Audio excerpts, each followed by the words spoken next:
Open the jar, Tesoro. Go on. Look at what comes out of it. That red paste that plops onto the plate and sits there, dead, with the same sweet metallic taste whether the label says marinara or arrabbiata or four cheese.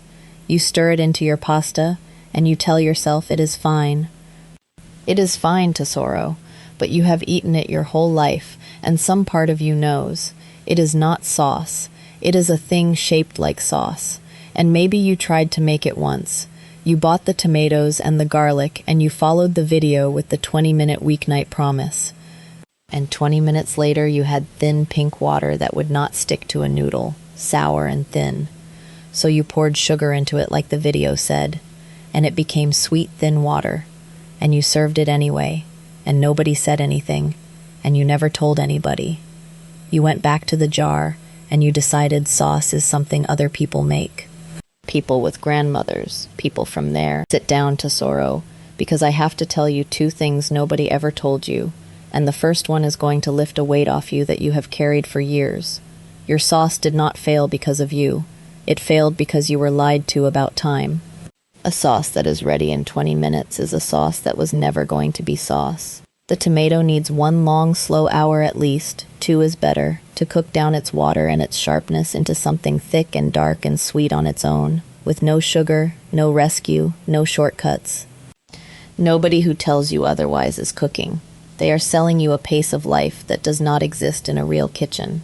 The second thing, you have been cooking your garlic wrong, and it has been poisoning every pot you ever made. More on that in a moment, and it is smaller than you think. You know me. I am Nana.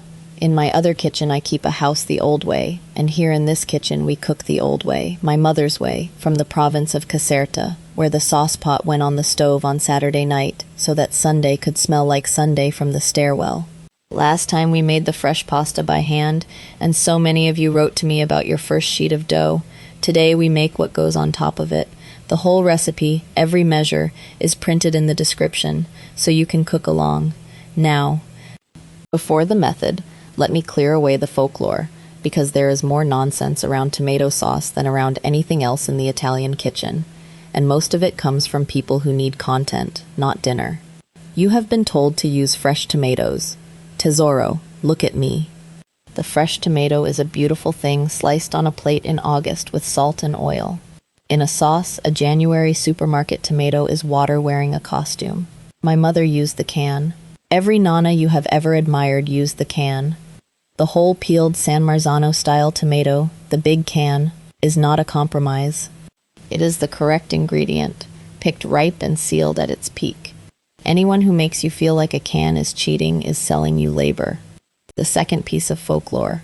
Olive oil, always olive oil, and a great puddle of it. You need less than you think for the base, 3 tablespoons, and the quality matters more than the quantity. And the garlic. Here is your correction, and it is the one that changes everything.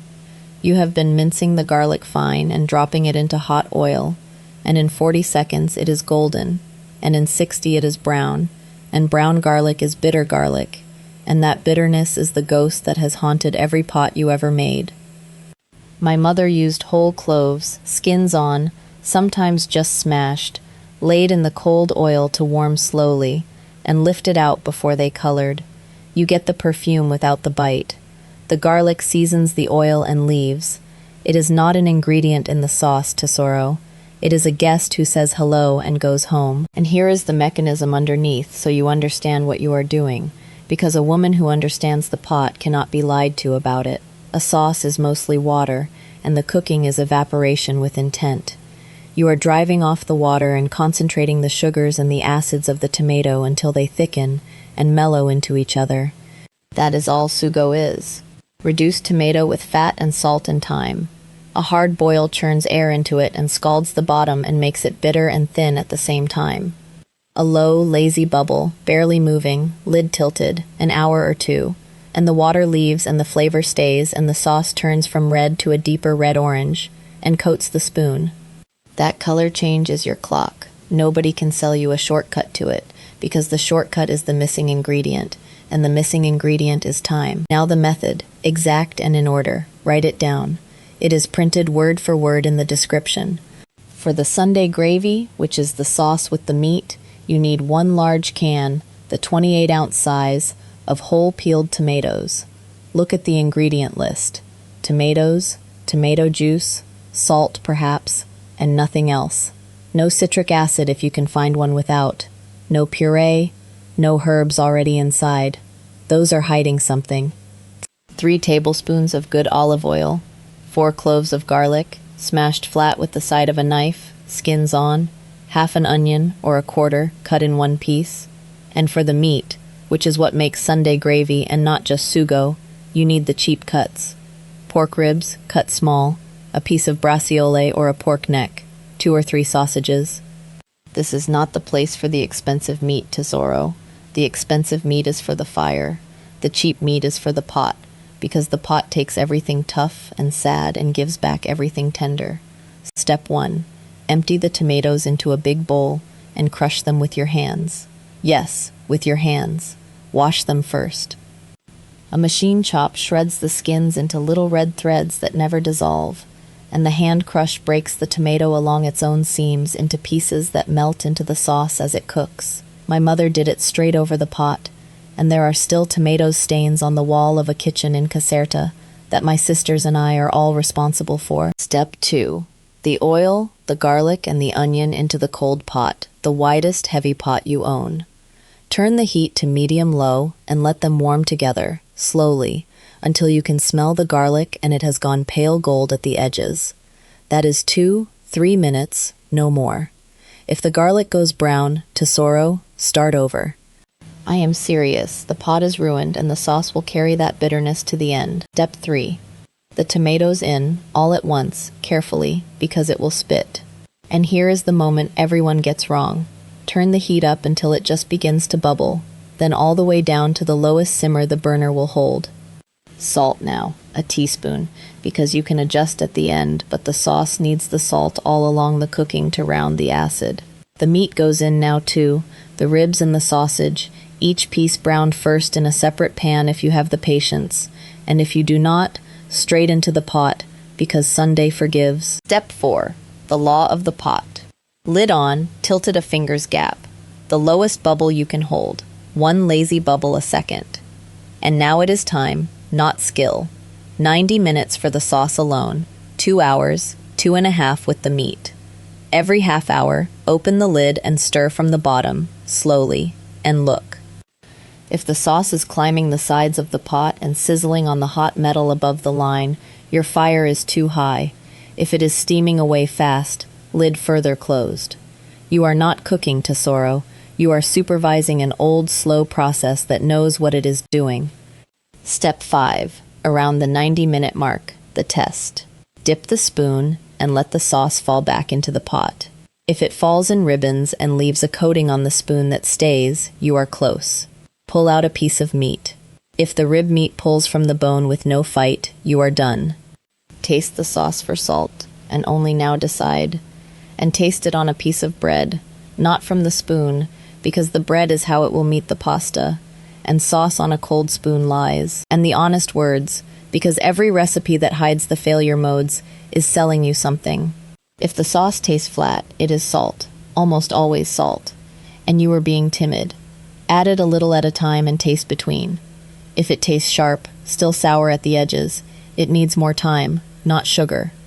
Sugar is a cover-up, and the cover-up is always cheaper than the crime. If the sauce scorched on the bottom, do not stir the pot. I know your instinct is to stir. Do not. Ladle the good sauce gently off the top into another pot and leave the burnt bottom behind, because one stir moves the bitterness through everything, and the whole afternoon is gone. If the meat is tough, it needs another hour, and it will get there.